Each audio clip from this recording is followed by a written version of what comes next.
Welcome to my channel. I'm so excited, and thank you so much for tuning in, for sharing this to other people, for all the support you're providing me. That means a lot. Thank you so much. And today, I want us to dive into scholarship and study abroad and how to apply and succeed. I hope it's going to be helpful. Before diving in, like always, make sure to subscribe and share for others if you think that's going to be helpful in any way. That would mean so much to me. Before jumping into the scholarship, I want to remind you that life isn't just about degrees, of course, and titles or chasing the credentials. It's about love, light, and finding meaning in what you do best. Whether you decide to study abroad, work, or start your own thing, what truly matters is that you are building a life that feels right for you. I just want to highlight that. But if you decide to pursue a scholarship and study abroad, I'm here to guide you so that the process is smoother. I want to share everything I have learned to help you make it happen, basically. Okay, before maybe just going through this as an introduction to everyone. Hi, everyone. People who don't know me, my name is Kasanat, and I am here to provide some guidance about scholarships or career, any related opportunities. I have gone through this path and I come out successful. And I work at the World Bank, and I think I feel like I've come so far, and I want to share my path so that if there are any interested people, that they might find it helpful. So that's why I'm doing this. So today we'll break down the exact steps to find and apply scholarship, starting with how to choose what and where to study, and then how to find a scholarship. In the first place, why scholarship, right? Why study abroad? And all the perspectives I'm going to say are coming from my experience, and I mostly say this. I can't stress this enough, that what I'm sharing here is not the only path. I'm sharing something that worked for me with the hope that it might work for you as well. So why scholarship at all, right? So studying abroad, of course, expands your worldview, the networks and opportunities. For me, it was incredible life-changing experience because I get the chance to meet several people from diverse backgrounds, religious beliefs, values. It helped me see the world through new perspectives. So it was really life-changing experience, and scholarship makes it accessible, right?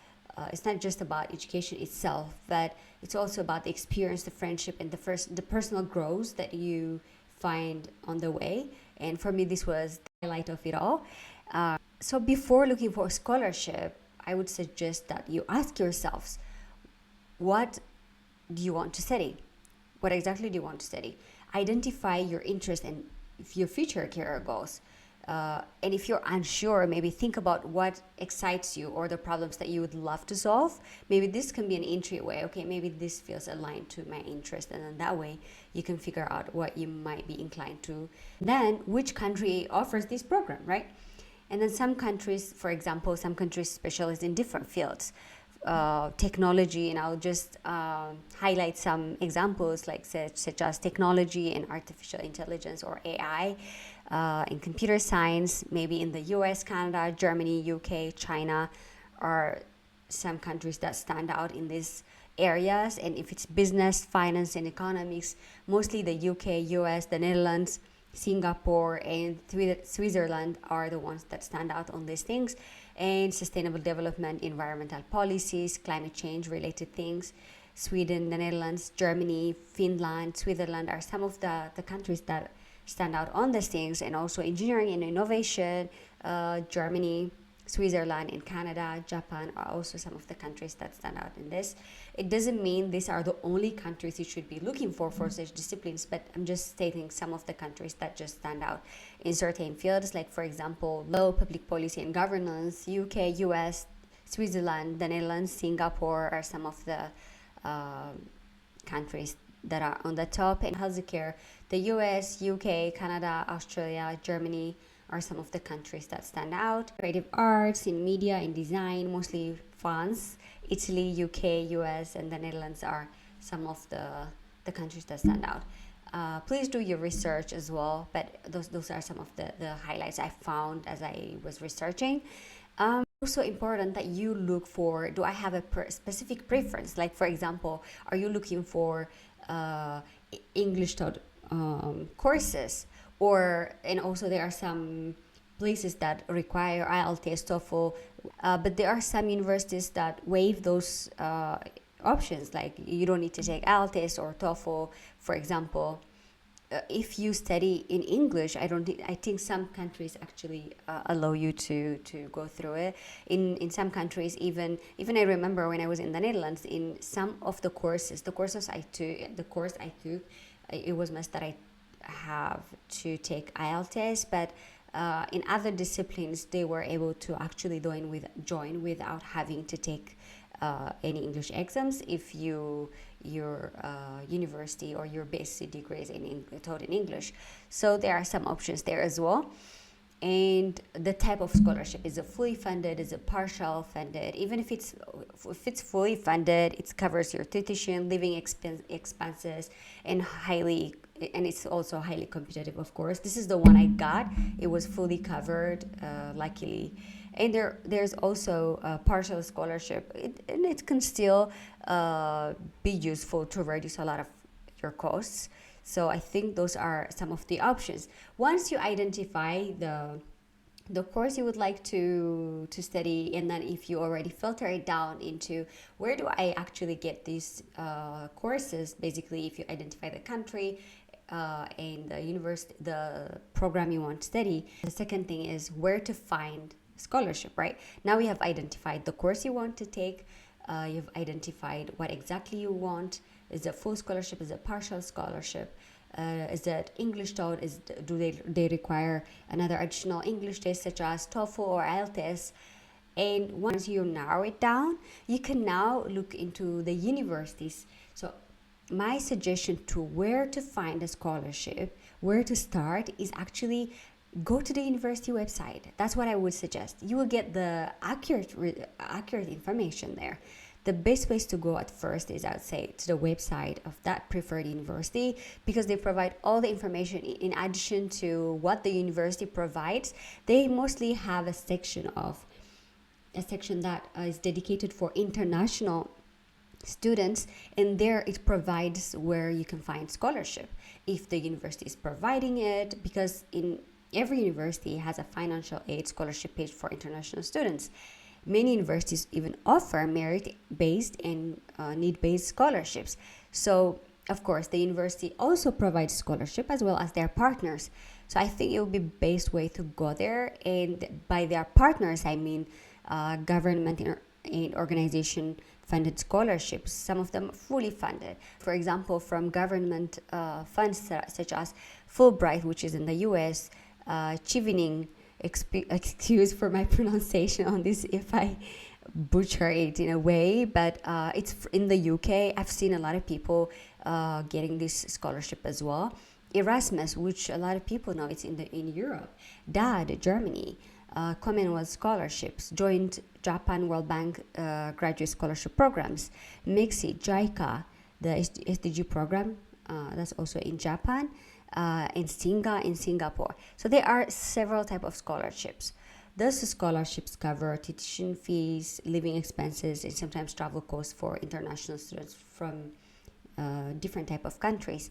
And there are also private funded NGOs such as MasterCard Foundation, Gate Foundation, and other global organizations providing funds. A tip I leave here is applying for scholarship can sometimes be tricky, but if you have the grades, the drive, and you follow the right strategy, you're highly likely to get one.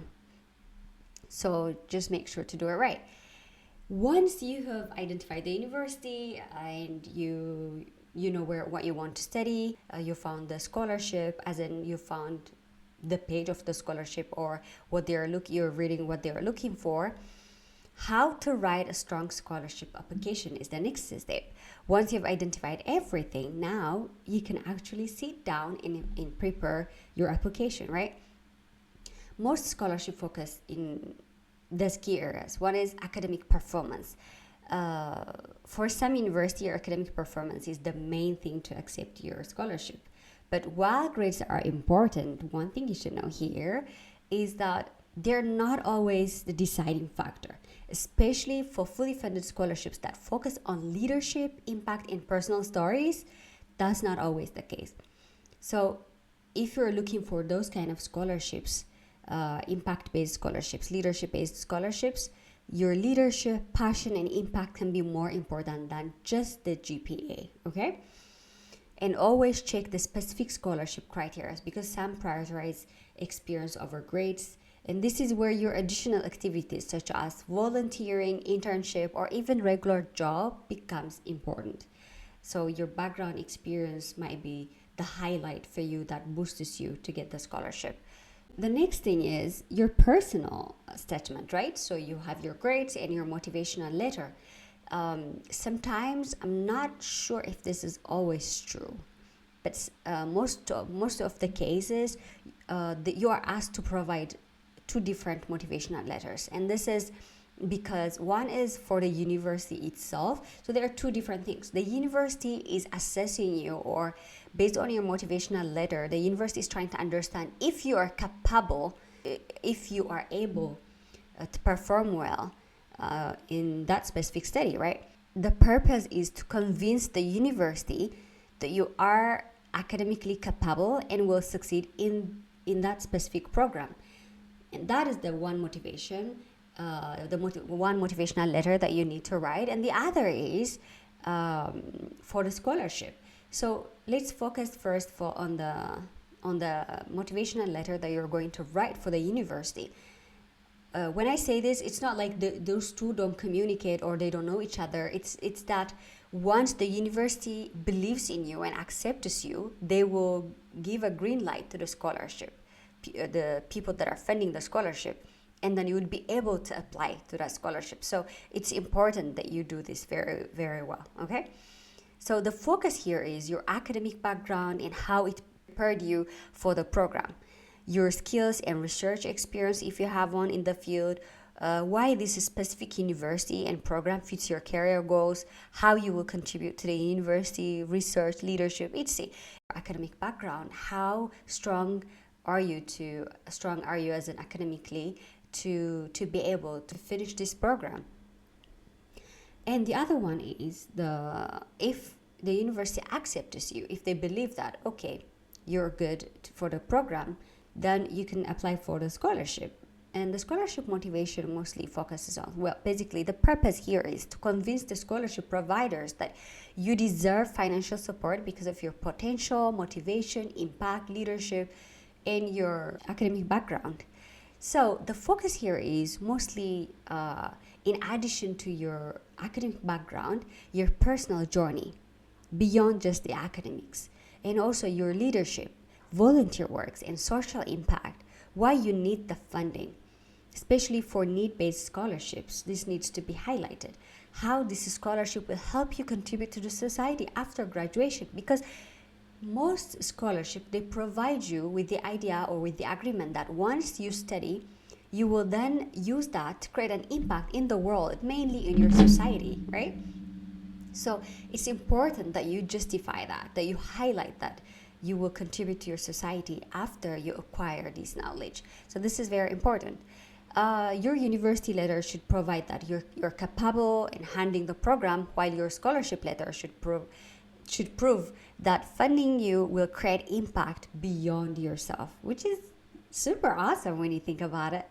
I mean, to be able to create an impact once you acquire certain knowledge is just super inspiring, and I wish you guys all the best on that. I'm sure you will do this. You'll rock this. If you're looking for a scholarship, or if you're getting one, or if you're already applying. And key things that I would suggest that you add in this are, in general, in both of them, who are you beyond the grades? Why do you care about this field? What impact do you want to create? And the most important thing is be authentic. Your story is your power. Because what you have to know about this is the fact that thousands of people are actually applying to the same program, okay? So why would they choose you? Why should they choose you rather? You have to make it easy for them to pick you out of so many people, right? So a strong personal statement isn't about sounding smart. It's about sounding real. Show them what drives you and how this opportunity will help you make an impact. That's really important. Once you achieve all of this, the next step will be letter of recommendations, right? Choose people who truly know you and your potential when you choose letter of recommendation, because once you already submit those, they're going to ask you for a letter of recommendation. They would love to know about you from the people that have worked with you, that have taught you, that have been in an internship or in volunteer work with you. So they would love to know about you. So, and that's where the letter of recommendation comes in. So you have to choose people who truly know you and your potential. Professors, mentors, or past employers who can speak about your character, ability, and motivation. It's really, really important. Some people can be a bit careless on this, and then they would drop them. So it's really important that you pick not necessarily someone on the top and stuff, but it's okay if the person is just your colleague. They just have to write you something personal, something that makes you shine, something unique about yourself that they know. This is going to be helpful. Another thing is the extracurricular and leadership experiences, which is scholarships don't just want smart students. They want change makers, right? If you have volunteered, lead a project, or participated in an impact work, you have to highlight that. Especially from where I come from, most people tend to shy away. Even if they are super smart in what they do, they mostly try to show that on paper instead of they don't advocate for themselves. But you have to be able to advocate for yourself, because this is what the scholarships are looking for. But when I say this, I don't mean to push you, and you can stand on your own character. But these are some helpful tips I'm trying to drop here. Because as I say that, I also feel like I don't want to push you to something that you're really not. Just make sure you balance everything. But it's important that you communicate well and stuff. That's what I want to highlight. Okay, I think that's pretty much it for today. The only thing I will highlight is that we are all meant for great things, and whether we're in classrooms, at a job, creating something of your own, let's keep moving, keep growing, and always choose what aligns with your heart. And with that, I would say that I'm sending you all love and light. So you got this, okay?